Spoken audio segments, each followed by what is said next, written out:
The human officer had learned long ago how to be invisible. In the outer regions of the Virelian Empire, humans were common but rarely noticed.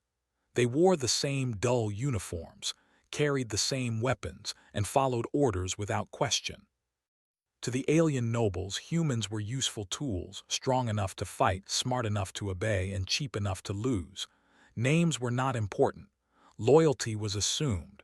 Survival was optional. His name was Elias Wren, though few bothered to ask.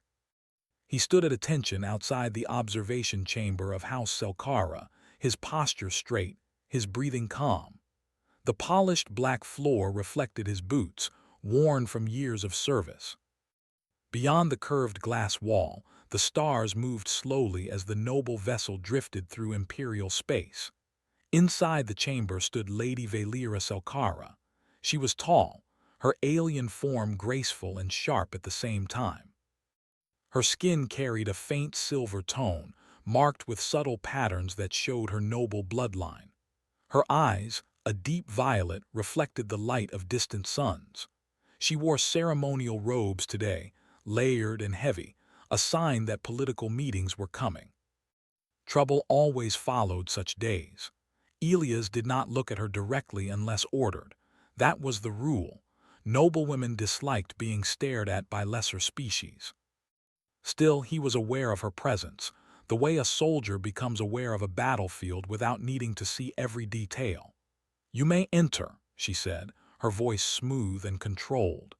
Elias stepped inside and stopped 3 paces away, standing still. "You requested security confirmation, my lady." Valera turned slowly, studying him with open disinterest. "I did. There are rumors, whispers among the inner houses. Assassination is such a common solution these days." She said it casually, as if discussing weather. Elias nodded once. "My team has increased patrols. No unauthorized life signs have been detected." "Your team?" she asked, one brow lifting slightly. "You speak as if they matter." "They do their duty," Elias replied simply. That answer earned him a longer look. Valera was used to humans who rushed to agree, who bowed too deeply or spoke too quickly. This one did neither. He stood calm, his voice even, his eyes steady but respectful. She said. "You will remain close today." "The council chamber, the transit halls, and my private quarters." "Yes, my lady," she paused, then added, "you are aware that failure would not end well for you." Elias met her gaze for the briefest moment. "I am aware." That should have been the end of the exchange. Instead, Valera felt an unexpected flicker of irritation. He was not afraid enough. Humans usually were. The council chamber was filled with voices and tension. Noble representatives from several houses had gathered, their attendants lining the walls. Elias stood behind Valera's seat, his hand never far from his sidearm. He listened not to the words but to the rhythm of the room, the pauses, the shifts, the moments when silence grew too heavy. He felt it before it happened. A change in air pressure. A faint hum, barely audible. "Down," Elias said quietly. Valera did not react fast enough. Nobles were not trained to. Elias moved without thinking, gripping her shoulder and pulling her sideways as a pulse of energy tore through the space where her head had been. The blast shattered the chair, sending fragments across the chamber. Chaos erupted. Guards shouted. Weapons were drawn. Several nobles screamed. Elias placed himself fully in front of Valera, his body a shield as alarms blared. A second shot came, this one aimed lower. Elias twisted, taking the edge of the blast across his armored side. Pain flared, hot and sharp, but he did not fall. The attackers were eliminated within moments. Imperial security swarmed the chamber. Medical units rushed in. Valera stood frozen, her heart racing, her mind struggling to understand how close death had been. She was alive because a human had moved faster than her own guards. They escorted her back to her private quarters under heavy protection. Elias walked beside her, ignoring the blood seeping through his armor. Only when the doors sealed behind them did he allow himself to exhale. "You are injured," Valera said, her voice sharper now. It is minor, Elias replied. She turned fully toward him, her eyes narrowing. That was not an order. Remove the armor. He hesitated for a fraction of a second, then complied. The damage was clear. The energy blast had burned through the outer layer, leaving an angry wound along his ribs. It was painful but survivable. Valera stared at it, something unreadable passing across her face. You placed yourself in the path of a noble weapon, she said slowly. Do you understand what that means? It means you are alive, Elias answered. You could have died. Yes.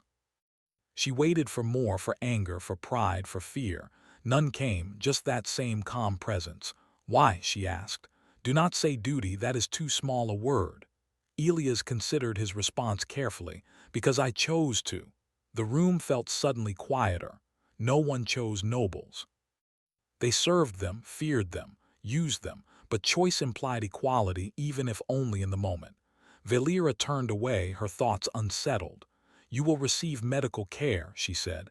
After that, you will remain assigned to me alone until further notice. Yes, my lady. When the medics finished and left, night's cycle had begun. The stars outside were dimmer now, the ship running silent through deep space. Valera stood near the window, her reflection overlapping with the stars. You disrupted the balance today, she said without turning. I prevented your death.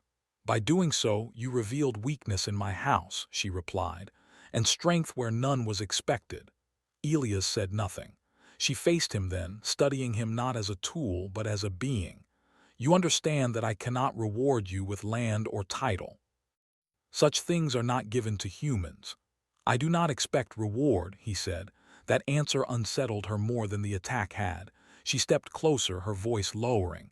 Still, debts must be acknowledged, especially personal ones. Her gaze lingered on him, searching, measuring. For the first time, Elias felt the shift, not danger, but something more uncertain. You will remain near me tonight, she said softly, in my quarters for security. Yes, my lady. The words that followed were quieter, meant only for him. You will be rewarded tonight, she whispered, in my bed.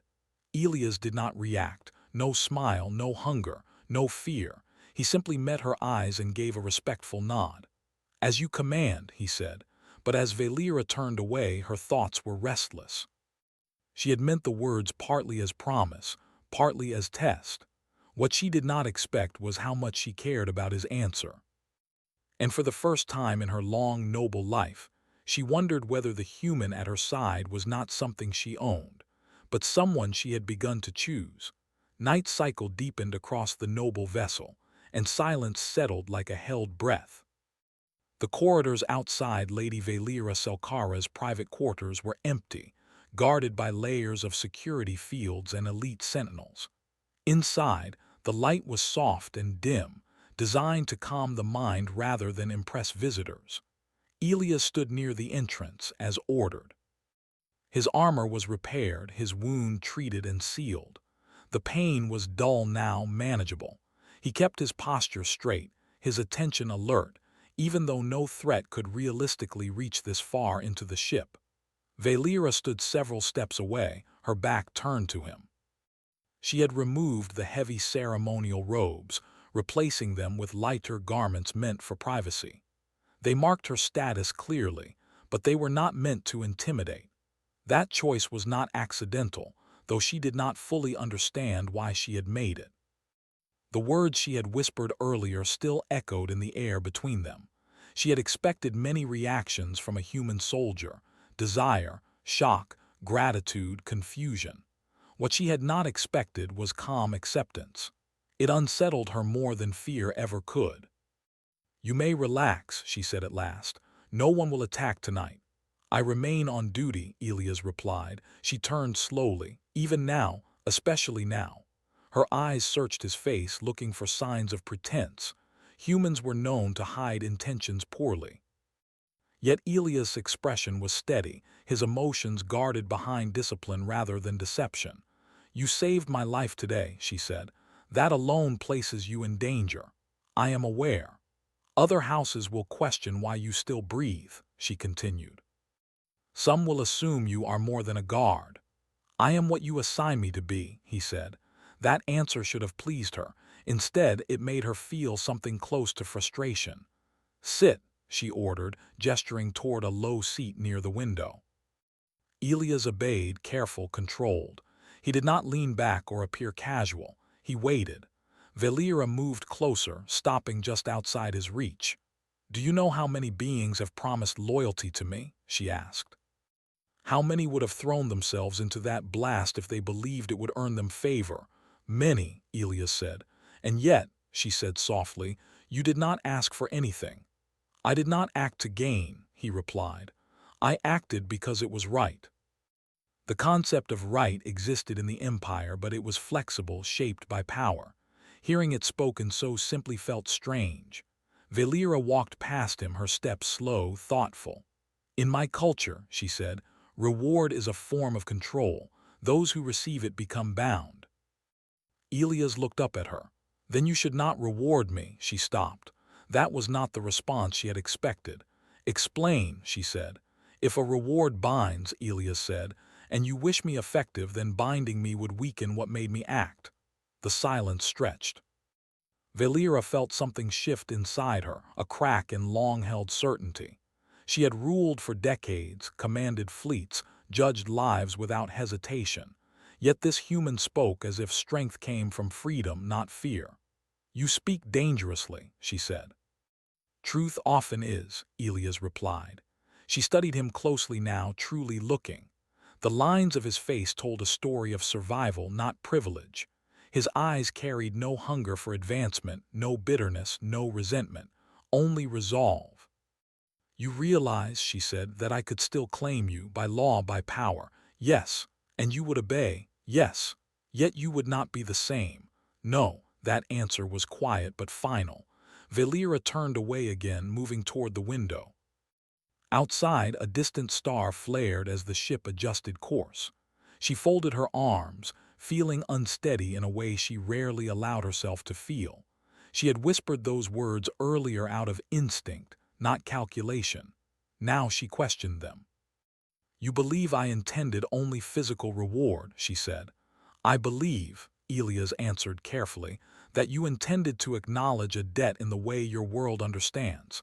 And what does your world understand? She asked. He paused before answering. Choice. The word lingered between them. Slowly, Valera exhaled. If I dismiss you now, she said, will you think less of me? No. If I keep you here, she continued, will you mistake that for ownership? No, that steadiness again. It was infuriating and comforting. Remain, she said at last, not because I command it, because I ask it. Elias stood. Then I will remain. Something about the way he said it, without pride, without submission, sent a subtle shiver through her, not of fear, of recognition. They spoke little after that. Time passed quietly. Elias took position near the inner wall, alert but unobtrusive. Valera sat at a low table, reviewing reports projected into the air, though her attention drifted more than once toward him. She noticed how he reacted to small sounds, how his focus never fully relaxed. She noticed how he did not watch her unless necessary, how he gave her space without being distant. She noticed how safe she felt, and how unfamiliar that safety was. You will be tested, she said suddenly. I already have been, Elias replied. Not by enemies, she corrected. By my peers. They will attempt to remove you or use you. I will not be used against you, he said. Even if it costs you your life, he met her gaze again. Even then, she did not ask why. She feared the answer might demand something from her she was not ready to give.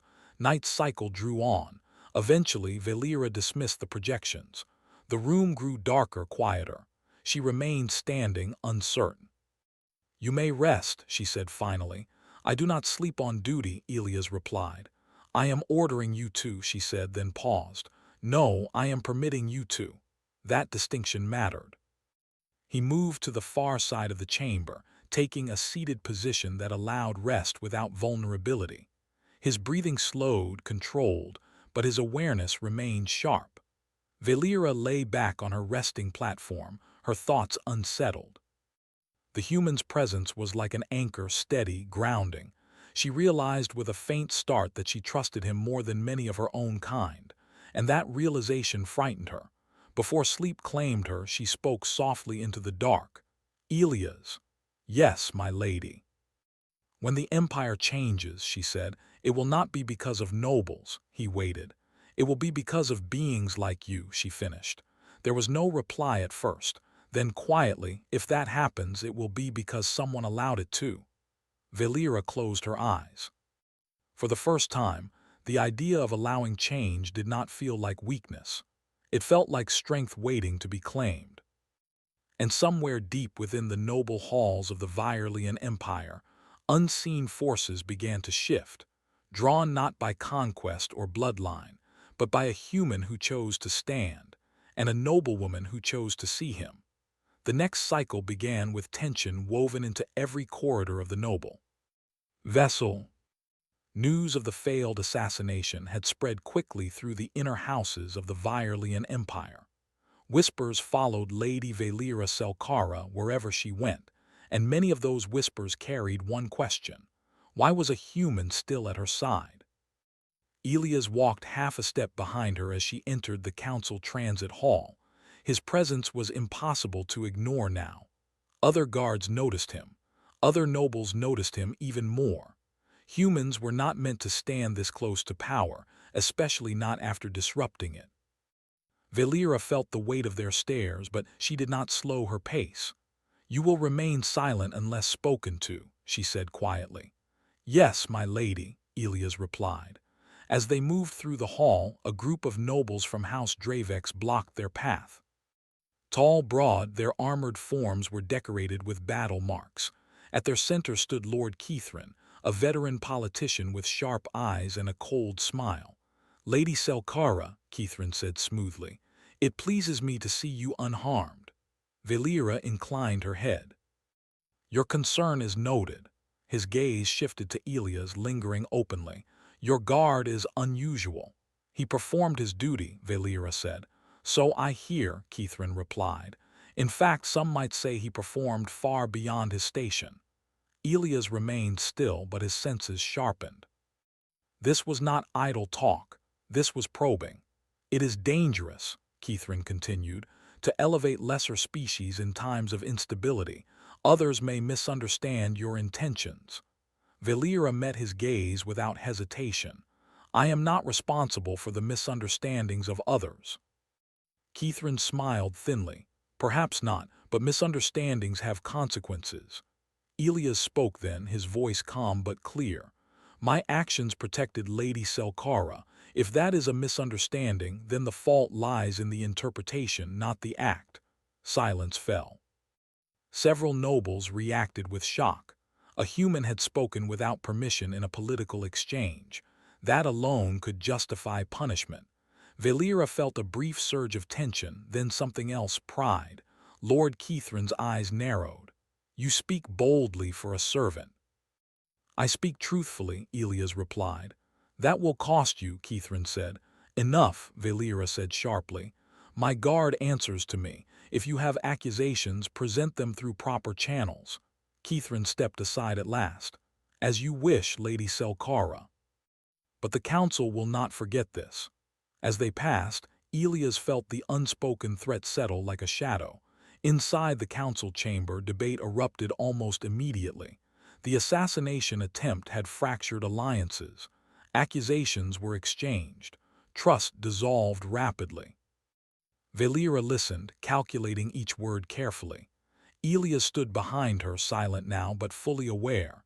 He noticed how often eyes drifted toward him, some with curiosity, some with hatred, some with fear. Then the proposal came. "We must reassign Lady Selcara's personal security," one noble announced. "For the stability of the council." Valera's grip tightened slightly on the armrest. "On what grounds?" "Her guard is compromised," another added. "A human who interferes with noble matters creates uncertainty." Valera rose slowly to her feet. "My guard saved my life. If that is compromised, then I question the values of this council." Murmurs spread. Elias felt the tension spike. This was becoming dangerous, not just for him, but for her. Lord Kithrin stood again. Then allow a test, he said. Let the human prove his loyalty in a manner acceptable to the Empire. Valera's eyes hardened. Explain. A border outpost has gone silent, Kithrin said. Pirates, rebels, perhaps worse. Send the human, alone. If he returns successful, we acknowledge his worth. If he fails, the issue resolves itself. The implication was clear. Valera turned her head slightly, just enough to see Elias in her peripheral vision. For the first time, doubt flickered across her thoughts, not about his ability but about the cost. I will go, Elias said quietly. She turned sharply. You were not addressed. I volunteer, he said. This conflict centers on me. Allow me to resolve it. The council reacted with interest now. This was entertainment, risk without noble loss. Valera held his gaze. You understand this may be a trap. Yes. And you may not return. Yes. She searched his face for hesitation. There was none. Very well, she said at last. He will go, but he will not go unprepared. The mission was approved. Hours later, Elias stood in a small launch bay, his gear laid out with precision. Valera entered quietly, dismissing the attendants with a gesture. This outpost is beyond normal supply lines, she said. You will have limited support. I am aware. You could refuse, she added. No one would say it aloud, but I would understand. I will not refuse, Elias said. She stepped closer, lowering her voice. If you die, the council will claim it as proof that humans should never stand near power. If I succeed, he replied, they will have to reconsider. She met his eyes. Return, she said simply. I intend to. The launch was silent. As the small craft detached and vanished into deep space, Valera felt an unfamiliar tightness in her chest. She told herself it was political concern. She did not believe it. The outpost lay in ruins when Elias arrived. Hull breaches, burn marks, no life signs. He moved carefully, scanning every corner. The silence was wrong, too clean. He found the first body near the command center. Not noble, not pirate, something else. Then the trap revealed itself. Multiple life signs activated at once. Armed figures emerged, alien mercenaries hired for a single purpose: capture the human alive. Elias fought with efficiency, not rage. He used terrain, timing, patience. He took wounds but kept moving. Hours passed. Enemies fell. When the last mercenary retreated, Elias stood alone amid the wreckage, breathing hard but unbroken. He accessed the outpost logs. The truth was clear. This attack had been arranged. Not pirates, not rebels, a political purge. He transmitted the data directly to Valera. Back in the council chamber, the transmission arrived mid-session. Screens lit up. Evidence spread across the air: names, payments, orders. House Dravex's mark was unmistakable. Silence followed.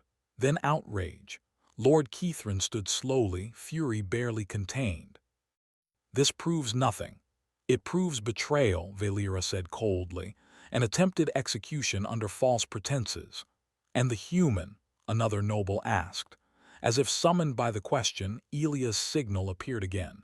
His image flickered to life, wounded, tired, but standing. I am returning, he said simply. Shock rippled through the chamber. When Elias finally stepped back onto the noble vessel, the atmosphere had changed. He was no longer invisible. Eyes followed him openly now, some with respect, some with fear. Valera met him at the landing bay. You exposed them, she said. You allowed me to, Elias replied. She studied him, seeing not just a soldier but a force the Empire could no longer ignore. The council will move against you, she warned. They already have, he said. She nodded slowly. Then they will have to move against me as well. In that moment, something solidified between them. Not command and obedience, not debt and reward, but alliance. And across the Virealian Empire, the idea spread quietly, dangerously. A single human had challenged noble power and survived.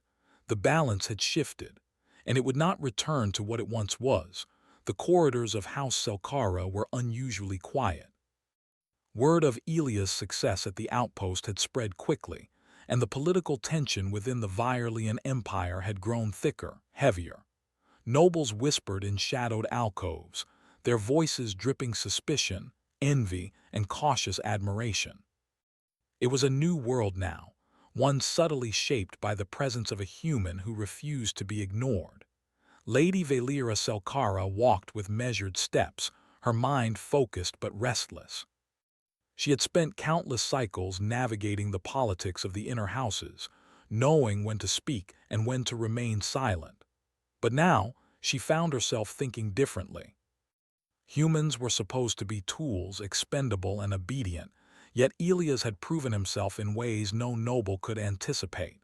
He had acted by choice, not obligation.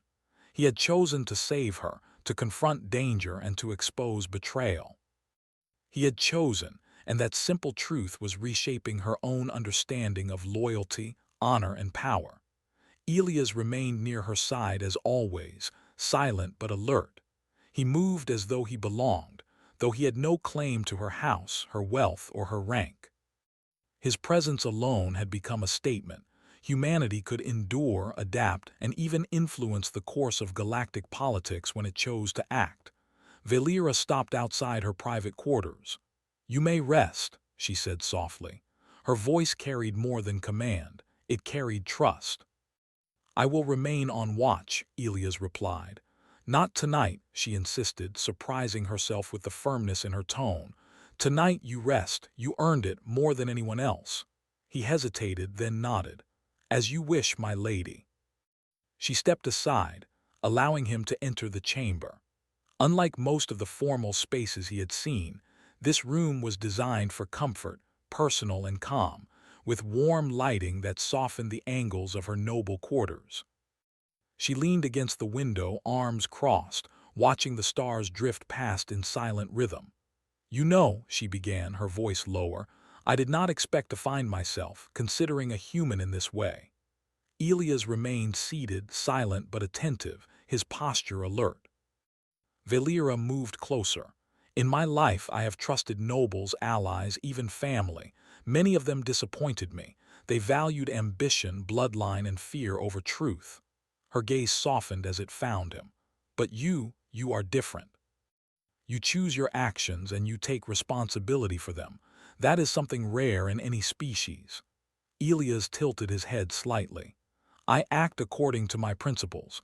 They are simple. Protect those who cannot protect themselves and do what is right when possible." She let out a quiet breath, leaning closer to him. "And yet some would see your principles as audacity, dangerous audacity." "I do not seek to threaten," he said. "I seek only to fulfill my duty and uphold what is just." Valera smiled faintly. It was rare for her to smile without calculation. "Your definition of duty has changed my world. I cannot tell if that frightens me or inspires me." "You need not choose one," Elias replied. "Both can exist together." For the first time in a long while, Valera allowed herself to relax. She sank into a nearby chair, studying him. The soft glow of the room reflected against his face, revealing lines of concentration, exhaustion, and resilience. She noticed the faint scars along his hands and arms, traces of battles fought, dangers survived. Every mark told a story of endurance, a story she had come to respect deeply. "You have changed more than my perception of humans," she said quietly. "You have changed my perception of myself. I have always believed power is the only measure of worth, but you have shown me that strength is measured by choice, by courage, by what one will risk for others." Elias met her gaze steadily. "Then you have seen what humanity can offer beyond strength or numbers." "Yes," she whispered. She paused, then asked, "Do you ever question why you do this? Protect me, face danger, defy expectation." "I do not question what is necessary," he replied. "Only whether it can be done successfully." Valera studied him for a long moment. Then slowly she reached out her hand. "I trust you, Elias, not because I must, but because I choose to, and that choice is more valuable than any obedience I have ever commanded." Elias did not move immediately. Then he placed his hand over hers, a gesture of respect and acknowledgement. "Your trust is not taken lightly." Silence followed. Stars moved past the window, distant and indifferent. Yet inside the quiet chamber, a profound understanding had formed between them. They were no longer merely noble and human, protector and charge. They were allies, equals in a partnership forged by choice and courage. The next cycles brought further challenges.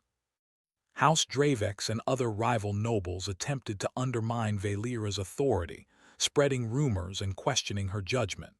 Some sought to remove Elias by force, framing it as a political necessity. Yet time and again, Elias' presence alone became the deterrent. Not because of his alien form or noble rank, he had neither, but because his actions had proven that humans could endure, adapt, and succeed where others failed. Valera observed it quietly, letting others fight and scheme while she maintained control. She had chosen Elias not out of desire for rebellion or spectacle, but because he had earned it. He had stood firm when everyone else faltered, and in doing so, he had demonstrated the value of human resolve. One evening, after the council had dismissed for the cycle, Valera summoned Elias to her private quarters again. The atmosphere was calm, the dim lighting softening the harsh lines of the room. She gestured for him to sit. "You have done more than protect me," she said. "You have reminded me that strength comes in many forms, not just bloodline or title, but in choice, loyalty, and courage." "I only act as necessary," Elias replied. "The choices you make allow my actions to matter." She leaned back, letting the words sink between them. "I realize now," she said softly, "that your presence changes the way others see me, but more importantly, it changes the way I see myself." "I do not seek to change you," Elias said. "I only act when required." "Yet you have," she whispered. Her voice was not a command. It was acknowledgement, understanding, and something deeper. The ship moved silently through the void, carrying its noble passengers and their human protector into uncharted possibilities. Valera and Elias remained in the quiet room, no need for words beyond acknowledgement. A bond had formed, one forged in danger, trust, and the quiet understanding of shared purpose. For the first time in her life, Valera felt the freedom to make a choice without fear of consequence. She chose Elias, not as a servant, not as a subordinate, but as a partner of equals. The galaxy outside the vessel had shifted subtly, the balance of power quietly altered. She knew the road ahead would bring challenges, tests of loyalty, and further attempts to disrupt their alliance. But she also knew this. A human had shown that courage and choice could shape destiny, and in doing so, had earned a place beside her that no force in the Empire could remove. The night stretched on, stars drifting past the window. Valera and Elias remained silent together, not out of formality but out of understanding. They did not need words to convey respect, trust, and recognition.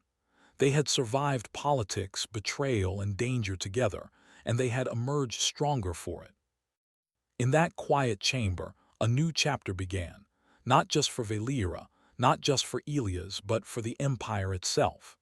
Humanity had proven its worth in ways that bloodline and tradition could not match, and for Lady Valera Selkara, that truth was as thrilling as it was comforting. As the first light of the next cycle touched the vessel, Valera rose and looked at Elias. "We face the Empire together," she said. "We always have," he replied. Their partnership, born of choice and courage, had reshaped more than their lives. It had begun to reshape the galaxy itself, silently, inexorably, and without anyone else realizing just how powerful that quiet determination could be. And in that truth, both human and noblewoman found a strength they had never known before.